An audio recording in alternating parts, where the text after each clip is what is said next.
अज्ञानतिमिरान्धस्य ज्ञानाञ्जनशलाकया चक्षुरुन्मीलितं येन तस्मै श्रीगुरवे नमः।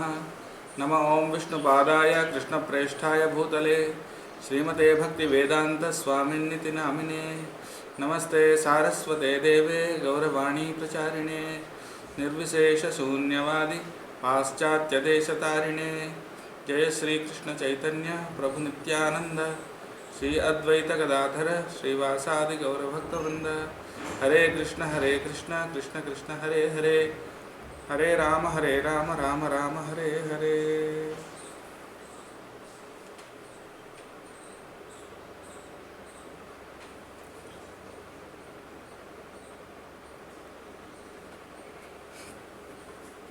तो आज हम चर्चा करेंगे ये भौतिक संसार, भौतिक जगत कैसे एक वन के साथ तुलना किया गया उसका।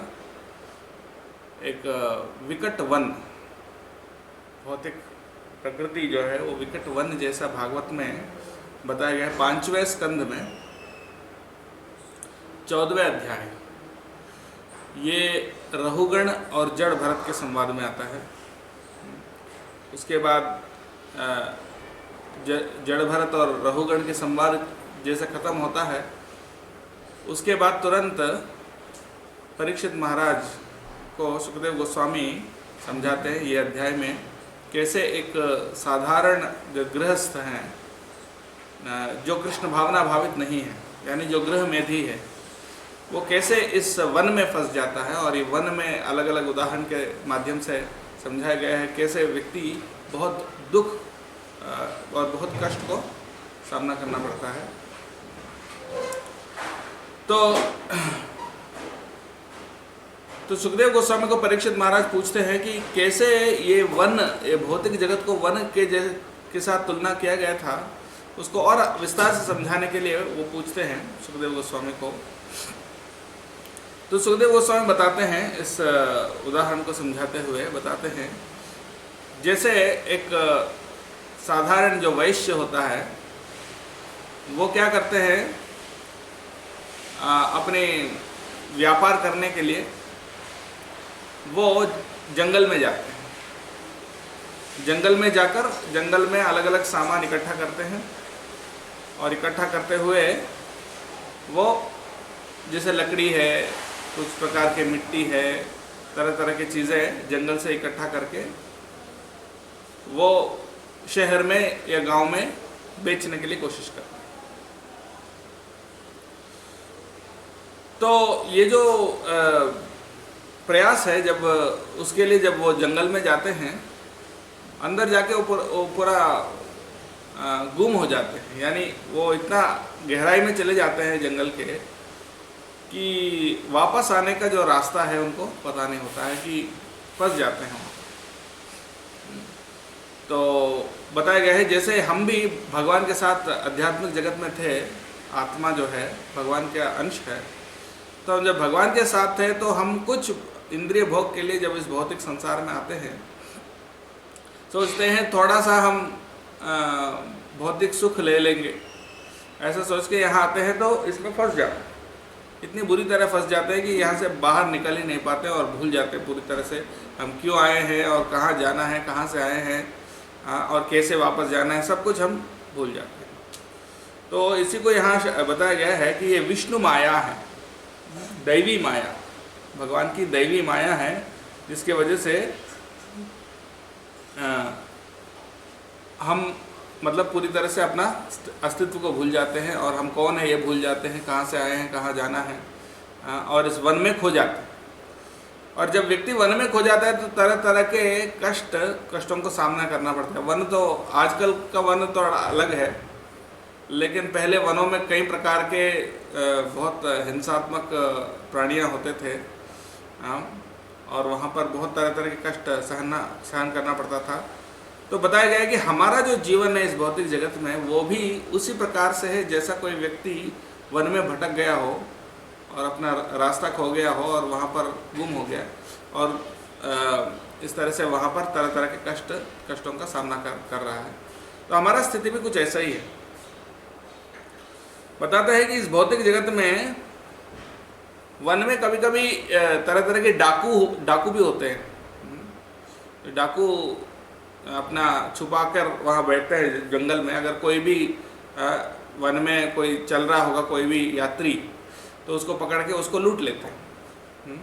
तो उसी प्रकार से जो हमारे इंद्रियां हैं, हमारे इंद्रियां आंख, नाक, जिह्वा, कान और त्वचा, ये जो इंद्रियां हैं ये उन्हीं प्रकार के डाकुओं जैसे, वो क्या करते हैं, वो हमारा समय और हमारा धन को भी लूट लेते हैं। जैसा बताया गया है कि धन जो होता है वो किसके लिए होता है? अर्थ। धन का एक और नाम है अर्थ। अर्थ का उद्देश्य क्या है? धर्म का आचरण करने के लिए, न कि इंद्रिय तृप्ति के लिए। भागवत में पहले बताया गया है, पहले स्कंद में, नार्थस्य धर्म एकांतस्य कामो लाभाय हि स्मृतः। यानी जो अर्थ जो होता है वो इंद्रिय तृप्ति के लिए, कामो लाभाय यानी काम यानी इंद्रिय तृप्ति के लिए नहीं होता है। वो बोलते हैं धर्म का आचरण ही अर्थ का उद्देश्य है। पैसे जो धन कमाते हैं उसका उद्देश्य होना चाहिए धर्म का आचरण। लेकिन जो ये इंद्रियां हैं वो डाकू जैसे अपने जो धन है, अपना जो कमाई है, उसको पूरी तरह से लूट लेते हैं। इस तरह तरह की चीज़ें देखना, खाना, सूंघना, अपनी इंद्रियों को खुश करने के लिए व्यक्ति अपना धन को गंवा देता है।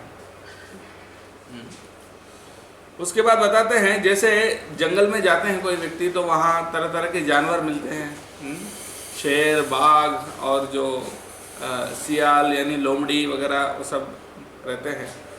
उसी प्रकार से हमारे जो पारिवारिक जो सदस्य है, जैसे अपनी पत्नी या अपने बच्चे, ऐसा यहाँ बताया गया है कि वो सब शेर और जो बाघ है, बाघ और लोमड़िया जैसा है। क्यों?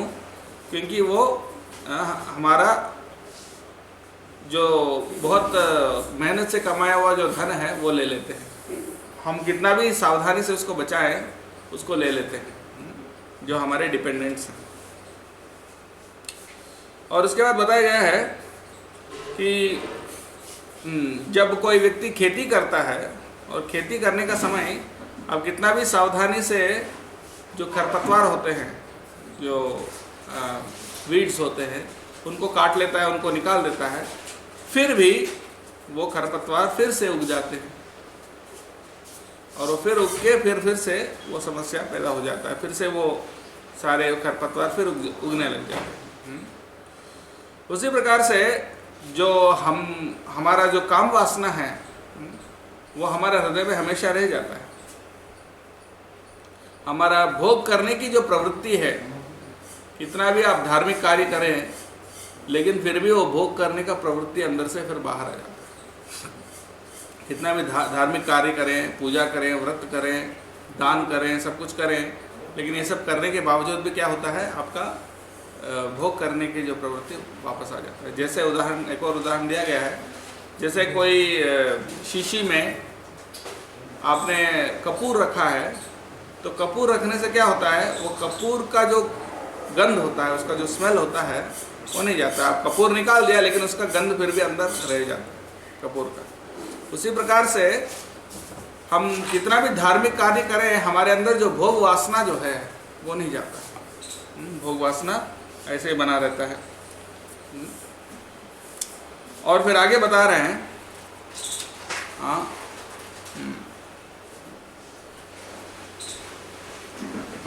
जैसे जंगल में जाते जाते कई प्रकार के कीड़े मकोड़े हमको अटैक करते हैं, और ये कीड़े मकोड़े और चूहे और इस तरह के जो प्राणियां हैं वो बहुत परेशान करते हैं। उसी प्रकार से हमारी इंद्रिय तृप्ति के लिए भी हम ऐसे ही परेशान होते हैं। हम अपना काम करते रहते हैं, लेकिन कोई भी अच्छा चीज़, सुंदर चीज़ कुछ दिख जाता है तो हमारे इंद्रियां अपने को अलग अलग दिशाओं में हमको खींच लेते हैं, हमारी शक्ति को खींच लेते हैं। और कभी कभी ऐसा होता है जंगल में कि ऐसा लगता है कि एक बहुत सुंदर महल है, एक बहुत सुंदर आकाश में गंधर्वपुर बोलते हैं। गंधर्वपुरम, इसका मतलब ये है कि ऐसा लगता है कि बहुत सुंदर महल है, और उसमें हम रह सकते हैं, अच्छे कमरे हैं, बहुत अच्छा रहने की व्यवस्था है। लेकिन असल में वहाँ कुछ नहीं होता है, वहाँ कुछ नहीं रहता, वो सिर्फ कल्पना रहता है। उसी प्रकार से हम भी इस भौतिक जगत में ऐसा कल्पना करते हैं कि हम एंजॉय कर रहे हैं, हम मन में कल्पना करते हैं कि हम एंजॉय कर रहे हैं। हम सोचते हैं अच्छा खा पी के मौज मस्ती करने से हम बहुत खुश हो गए, लेकिन असल में वो सब सपना है। इसको और अच्छे से हम देख सकते हैं, आजकल लोग क्या करते हैं, टीवी देखते हैं। टीवी देखने का समय हमको लगता है कि ये सब सही में हो रहा है। हम अच्छे मूवी देखते हैं या कोई सीरियल देखते हैं या ऐसा कोई भी शो देखते हैं, तो हमको लगता है कि देखो हम जो मन में जो भोग करना चाहते हैं वो आपको दिखाता है कि वो आपके सामने है और हम एंजॉय करते हैं। लेकिन असल में वो क्या है, गंधर्वपुर है। असल में वहाँ कोई बिल्डिंग नहीं है, वहाँ कुछ भी नहीं है, लेकिन व्यक्ति उसमें सोचता है कि हम बहुत सुखी हैं। उसी प्रकार से हम भी क्या होता है, हम भी ऐसे सोचते हैं कि हम एंजॉय कर रहे हैं, टीवी देखते कोई इस तरह से एंजॉयमेंट करते हुए, लेकिन असल में वो सपना है। कुछ देर बाद फिर समझ में आ जाता है कि ये तो सिर्फ सिनेमा था, ये तो सिर्फ मूवी था, तो ख़त्म हो जाता है। और फिर आगे और समझा रहे हैं, जैसे व्यक्ति सोने के पीछे भागता है, सोना। उन दिनों तो धन के लिए तो सोना ही होता था, आजकल तो पैसे हैं, रुपए हैं, जो कागज़ के नोट हैं वो है आज, लेकिन उन दिनों सोने के सिक्के होते थे। यानी व्यक्ति सोने के पीछे भागता है, यानी सोना रहने से हम हर तरह के भोग कर सकते हैं। और सोने को पीला मल, जो मल होता है ना, जो हम छोड़ते हैं, जब वो पीला हो जाता है, यानी पीला कब होता है, जब किसी को पीलिया बीमारी होता है ना, पीलिया जॉन्डिस, जब जॉन्डिस होता है तो वो पीला हो जाता है। तो पीला जो स्टूल है उसके साथ तुलना किया गया है, किसको अपने ये धन को, सोने को। और व्यक्ति उसके पीछे भागता है और सोचता है कि वो कमा के वो क्या करेगा, मौज मस्ती करेगा, क्या करेगा, ये अवैध जो स्त्री संग है, मैथुन है, उसके माध्यम से और अच्छा खाने से, पीने से और नशा करने से, इस तरह के कार्य करने से उसमें उसको आनंद आता है, उसको लगता है कि हम बहुत एंजॉय कर रहे हैं। लेकिन असल में ये ऐसा है कि जैसा कभी कभी जंगल में ऐसा लगता है कि कोई दिया जल रहा है, कहीं से कोई रोशनी आ रहा है, लेकिन असल में वो कोई दिया और रोशनी नहीं है, वो सिर्फ गैस के वजह से कभी कभी ऐसा कुछ रोशनी जैसा दिखता है, लेकिन वो सच नहीं है। तो इसलिए इसी प्रकार से जो सुख हमें इंद्रिय भोग में मिलता है, विशेष करके जो पाप कार्यों में, नशा करने में, मांसाहार, अवैध स्त्री संग, इन चीज़ों में जो सुख मिलता है वो ऐसे ही जैसा कि कोई दिया जैसा दिखता है। वहाँ लगता है कोई घर है या कोई रहता है, लेकिन वहाँ जाके देखें वहाँ कुछ भी नहीं रहता है। उसी प्रकार से और फिर अपने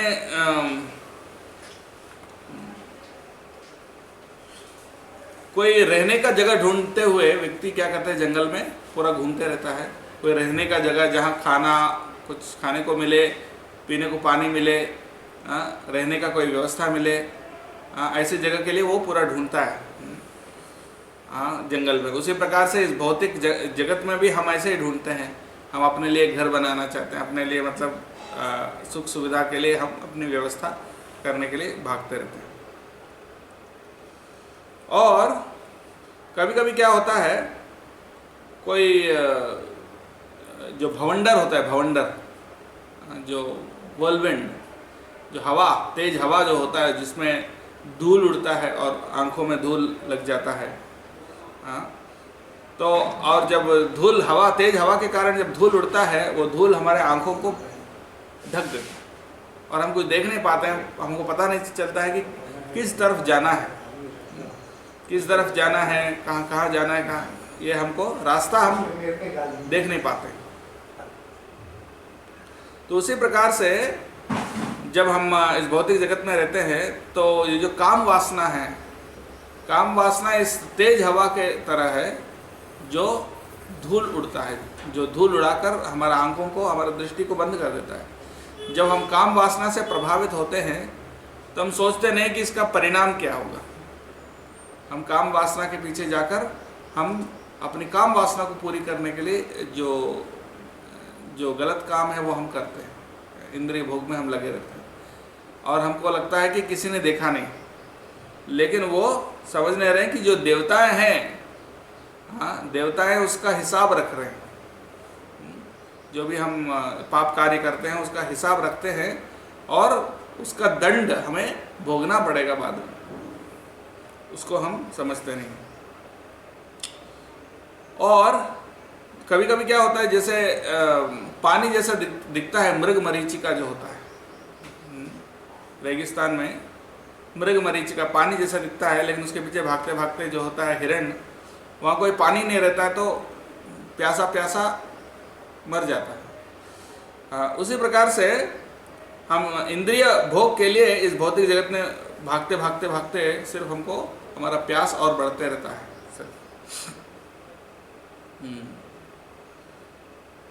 कभी कभी इस भौतिक संसार में कभी क्या होता है, जो सरकारी कर्मचारी होते हैं वो कर वसूलते हैं, अगर हम कर नहीं दे सके तो फिर वो हमें बहुत कटु वचनों से हमको बहुत कष्ट पहुंचाते हैं। उसी प्रकार से जैसे जंगल में कभी कभी चलते चलते तरह तरह के जो पक्षियां हैं उनके आवाज़ आने लगते हैं, जैसे जो क्या बोलते हैं औल, जो बड़े बड़े आंख वाला होता है, क्या बोलते हैं उसको, उल्लू, उल्लू, जो उल्लू होता है, उल्लू आवाज़ करता है। एंड उसके अलावा और जैसे तरह तरह के कीड़े भी आवाज़ करते हैं, उल्लू जैसे पक्षियाँ आवाज़ करते हैं, तरह तरह के कीड़े आवाज़ करते हैं। तो उस आवाज़ से व्यक्ति को डर लगता है, बहुत कष्ट पहुंचता है कि कोई प्राणी है मुझे अटैक करने वाला। उसी प्रकार से ये जो बाकी लोग जो हमें कटु वचन जो कहते हैं लोग हमको, वो इन उल्लुएं और जो कीड़े जो आवाज़ करते हैं, क्रिकेट्स इंग्लिश में बोलते हैं, हिंदी में क्रिकेट्स को क्या बोलते हैं, जो रात को कीड़ा आवाज़ करता है, तो क्रिकेट्स, तो काला कीड़ा होता है, जंप करता है, टिड्डा, तो वो टिड्डा जैसा है, जैसे लोग हैं वो जो आवाज़ करता है और डराता है। और आगे बता रहे हैं, कभी कभी धन के लिए व्यक्ति क्या करता है, एक व्यक्ति कोई सांसारिक व्यक्ति का आश्रय लेता है, उसके अंडर में नौकरी करते हैं। हम सब नौकरी करने वाले बहुत हैं। जब नौकरी करते हैं तो हम क्या करते हैं, पैसे के लिए जो व्यक्ति बहुत दुराचारी है, बहुत बदमाश है, उसकी सेवा करना पड़ता है, उसको तारीफ़ करना पड़ता है कि आप बहुत अच्छे हो साहब, आप बहुत अच्छे हो, आप कितने अच्छे हो, इस तरह करके उसको तारीफ़ करना पड़ता है।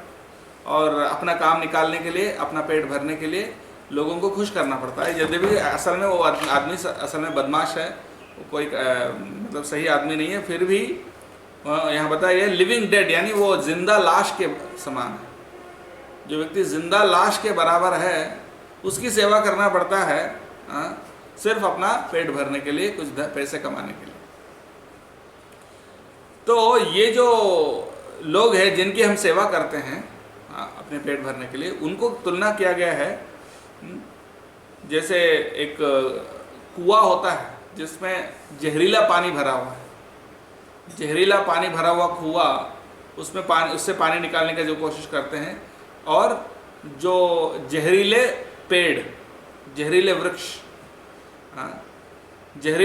और जहरीले जो पेड़ पौधे हैं और जहरीले कुएं, उसको कभी कभी भूख भूख लगा हुआ है, तो भूख लगा है, प्यास लगा है, उसके लिए कुछ खाने के लिए, पीने के लिए उस जहरीले वृक्ष और जहरीले जो पेड़ पौधे हैं उससे कुछ खाने का कोशिश करते हैं, लेकिन उससे क्या मिलता है? सिर्फ जहर मिलता है। तो उसी प्रकार से हम इस जहरीले लोगों की आश्रय लेते हैं कुछ पेट भरने के लिए, यहाँ वो तुलना किया गया है। उसी प्रकार से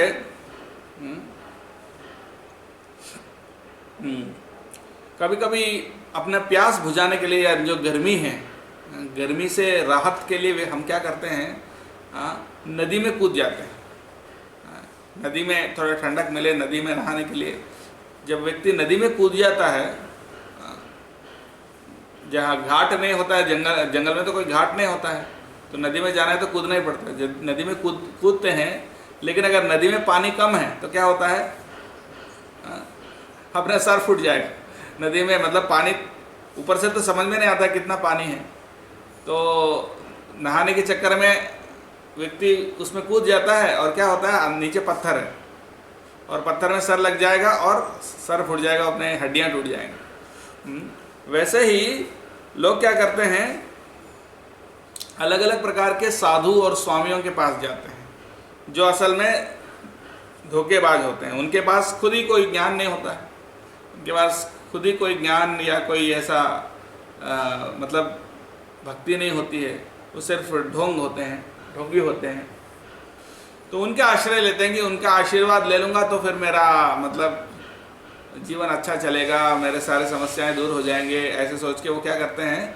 ऐसे जो ढोंगी स्वामी और साधु संतों के पास जाते हैं, और उनके साथ उनका आशीर्वाद लेने के चक्कर में और वो उनका क्या हो जाता है? हालत और भी खराब हो जाता है। जैसे ठीक वैसे जैसे कोई व्यक्ति जब एक नदी में कूदता है जिसमें पानी कम है,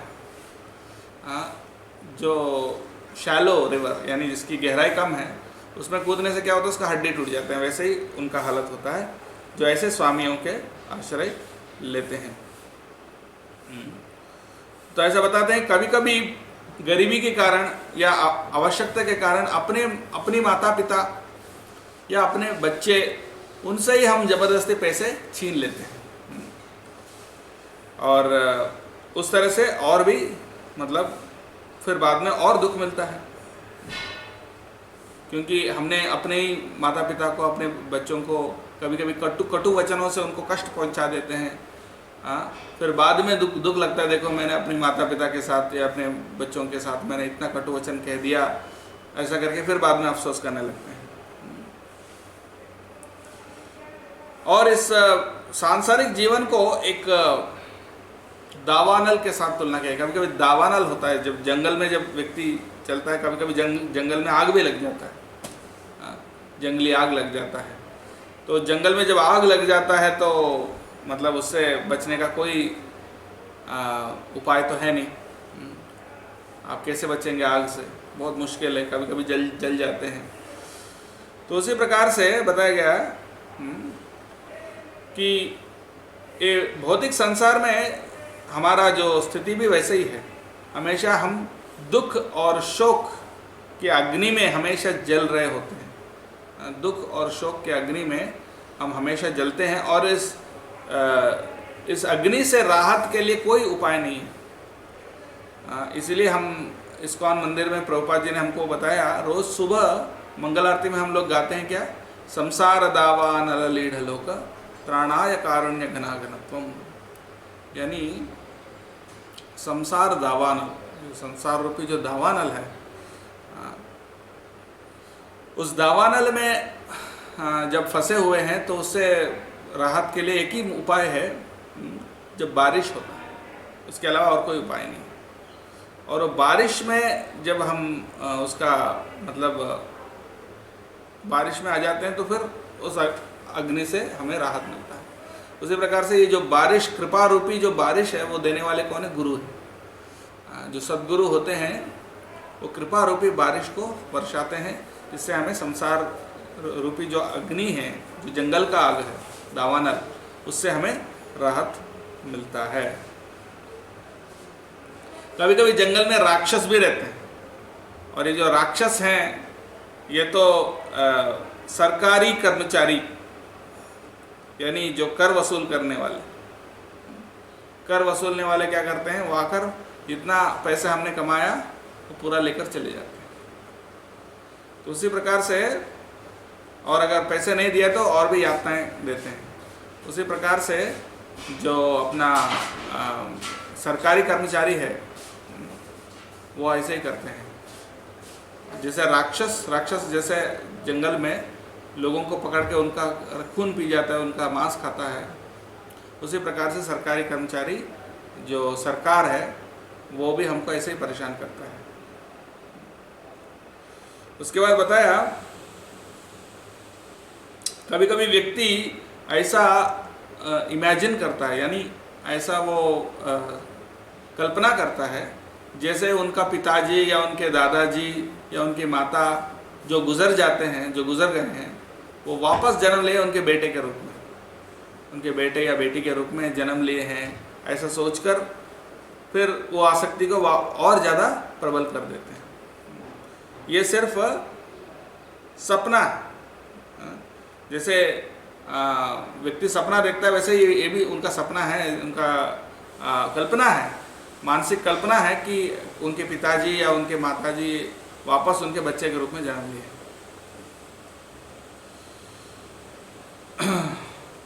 तो फिर आगे बता रहे हैं, जैसे जंगल में चलते चलते क्या होता है, कभी कभी बीच में कोई पहाड़ आ जाते हैं, बड़े ऊंचा टीला जैसे जो ऊंचा स्थिति जो पहाड़ है उसको चढ़ना पड़ता है। पहाड़, खाई ये सब आते हैं। जब व्यक्ति पहाड़ चढ़ता है तो बहुत तकलीफ होता है, और जंगल में पहाड़ है तो वहाँ कोई रोड तो है नहीं, तो उसको चढ़ने के लिए हम कई सारे कांटे भी लग जाते हैं, कई पत्थर भी घुस जाते हैं, उससे भी दर्द होता है।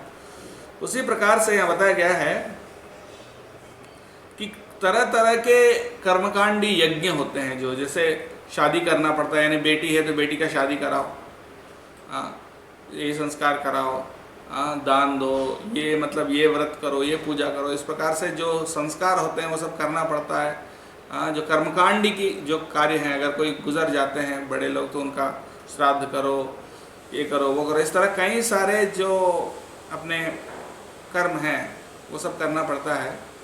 वो ठीक वैसे ही है जैसे एक पहाड़ चढ़ने के बाद,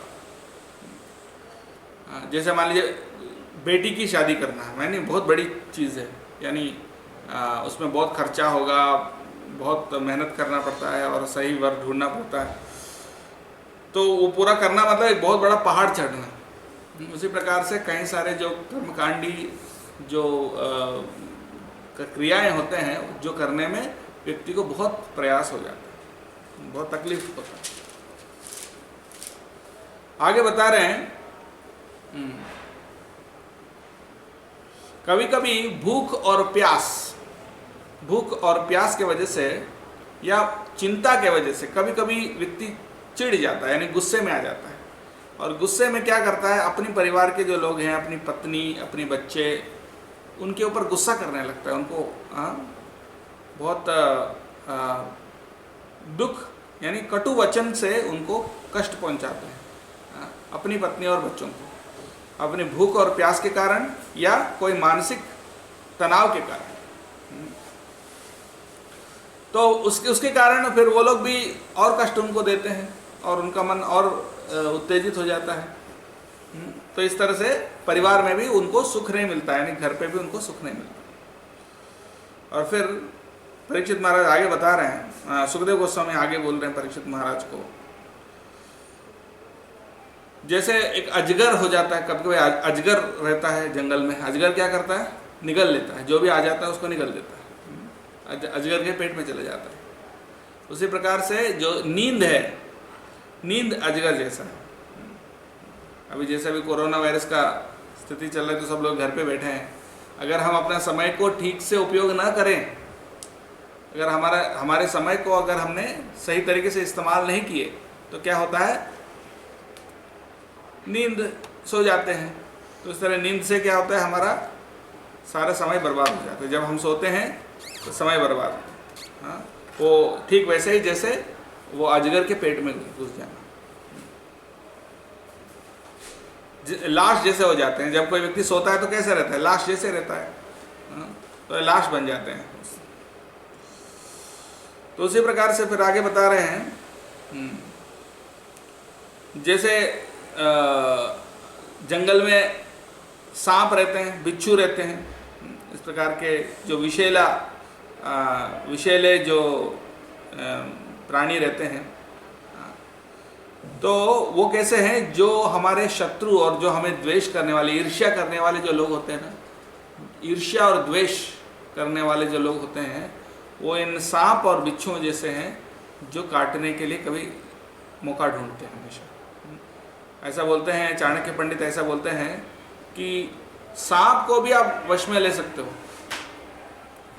सांप को भी वश में ले सकते हो, लेकिन मंत्र के वजह से, दवाई की वजह से सांप को भी आप वश में ले सकते हो, लेकिन जो जहरीला व्यक्ति है, यानी जो ईर्ष्यालु व्यक्ति है, वो तो सांप से भी ज़्यादा खतरनाक होता है।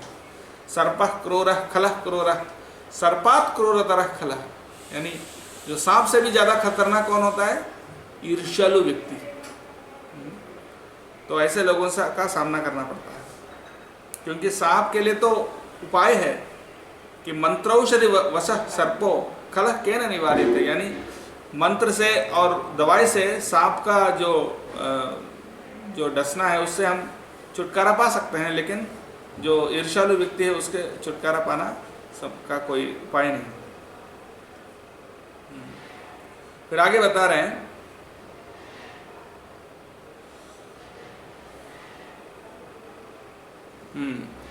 जैसे कोई व्यक्ति धोखा देते हैं इस भौतिक जगत में, एक व्यक्ति दूसरे व्यक्ति को धोखा देता है और सोचता है कि मैंने उसको कितने चालाकी से मैंने उसको धोखा दिया और अपना फायदा उठा लिया, लेकिन जो धोखा देता है वो खुद उसको कोई और धोखा देता है।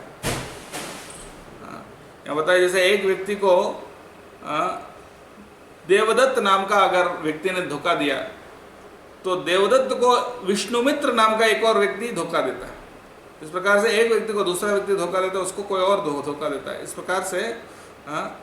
लेकिन ऐसा धोखा देते देते देते एक पैसे एक व्यक्ति से दूसरे व्यक्ति के पास जाता है, फिर उससे फिर तीसरे व्यक्ति के पास जाता है, इस तरह से हाथ बदलता रहता है। लेकिन जो धोखा देने वाले हैं वो तो उसको भोग कर ही नहीं सकते, क्योंकि आपने उसको धोखा दिया और किसी और ने आपको धोखा दिया, तो पैसे तो किसी के पास नहीं रहा ना। तो इस तरह से धोखा देने वाले का हाथ बदलता है, इस व्यक्ति से उस व्यक्ति के पास, उस व्यक्ति से इसके व्यक्ति के पास, ऐसा एक को दूसरा धोखा देते देते देते अल्टीमेटली किसी के हाथ में पैसा नहीं रहता है। अल्टीमेटली सब मरते हैं और उनका धोखा देने का सज़ा भी भुगतना पड़ता है बाद में, लेकिन असल में जो धन है वो वहीं का वहीं रह जाता है, क्योंकि वो भगवान की शक्ति है। ऐसा बताया गया।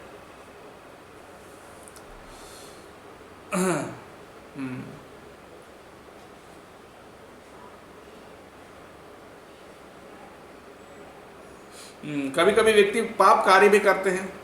जब पाप कार्य करते हैं इंद्रिय सुख के लिए, उसके लिए सजा भी मिलता है।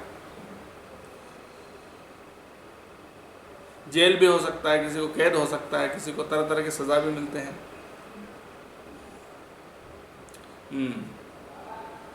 कभी कभी जो प्राकृतिक विपदाएं हैं, 3 प्रकार के क्लेश हैं। एक तो शरीर और मन से जो क्लेश आते हैं उसको बोलते हैं आध्यात्मिक क्लेश, और जो दूसरे प्राणियों से जो क्लेश आते हैं उसको बोलते हैं अधिभौतिक क्लेश, और प्राकृतिक जो विपदाएं आते हैं वो उसको बोलते हैं अधिदैविक क्लेश। ये तीनों प्रकार के क्लेश जंगल में व्यक्ति को मिलता है।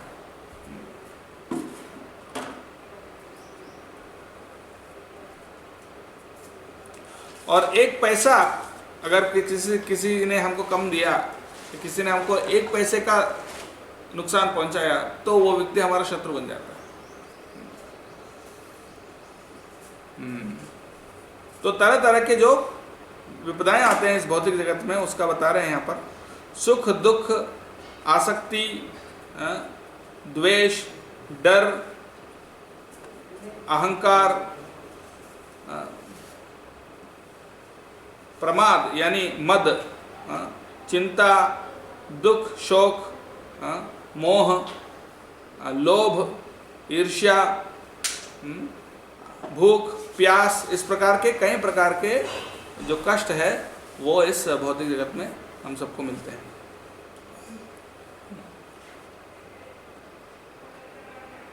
तो इस तरह से कई सारे और उदाहरण यहाँ दे रहे हैं।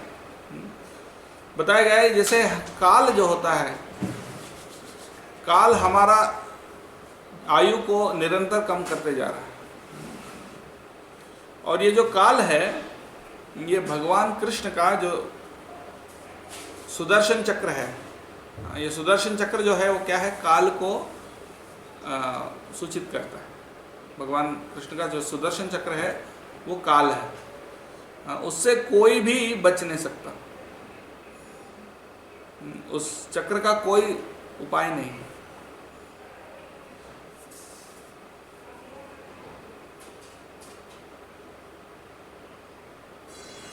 कभी कभी लोग क्या है, एक काल्पनिक देवताओं का पूजा करते हैं, तरह तरह के देवताओं का पूजा करते हैं। काल्पनिक देवता जो मनुष्यों के द्वारा बनाए गए हैं, और उनकी पूजा करना जैसे कौवे और जो बाज वगैरह होते हैं उनके जैसे हैं। और जब मृत्यु आता है, मृत्यु कैसा है, मृत्यु तो शेर का जो अटैक है, जब शेर आपके ऊपर कूद जाता है, यानी शेर हमें मारने के लिए हमारे ऊपर आ जाता है, तो क्या कौवे और बाज और ऐसे पक्षियां क्या हमें बचा सकते हैं? नहीं बचा सकते। उसी प्रकार से हम अपने पाप करते हैं लेकिन साथ में देवताओं को पूजा करते हैं, वो देवता भी हमें बचा नहीं सकते। जैसे कैसे शेर से आपको कोई छोटे मोटे पक्षी आपको बचा नहीं सकते हैं, उसी प्रकार से हमें अपने क्या बोलते हैं उसको, मृत्यु से ये छोटे मोटे देवता हमें बचा नहीं सकते। फिर आगे बता रहे हैं,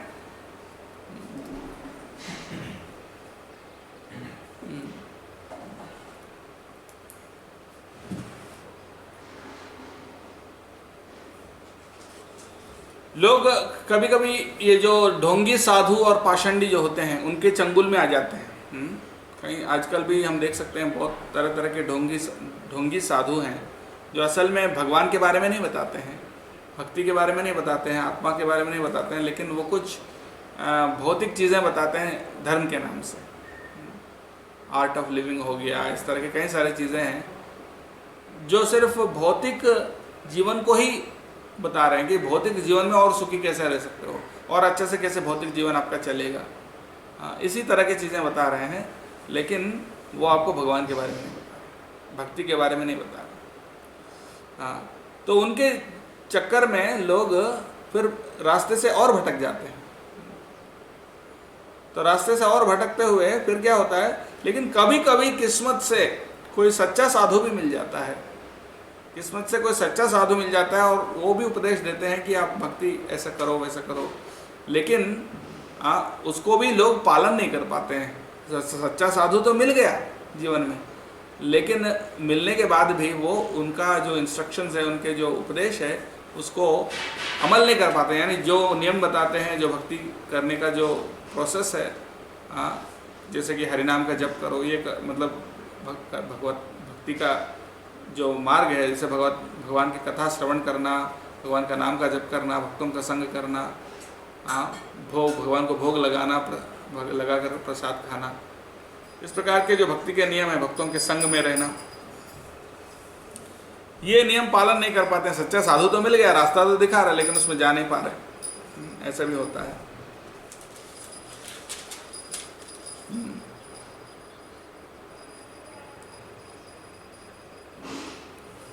और फिर आगे बता रहे हैं, जैसे बंदर होता है, बंदर एक पेड़ से दूसरे पेड़ में कूद जाता है, कूदते रहता है।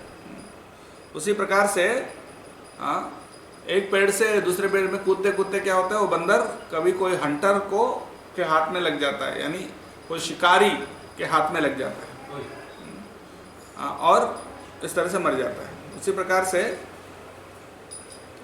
हम भी जो सांसारिक व्यक्ति है, वो भी एक शरीर से दूसरा शरीर हम बदलते रहते हैं। एक शरीर से दूसरा शरीर बदलते बदलते अंत में हम मृत्यु के हाथ में लग जाते हैं।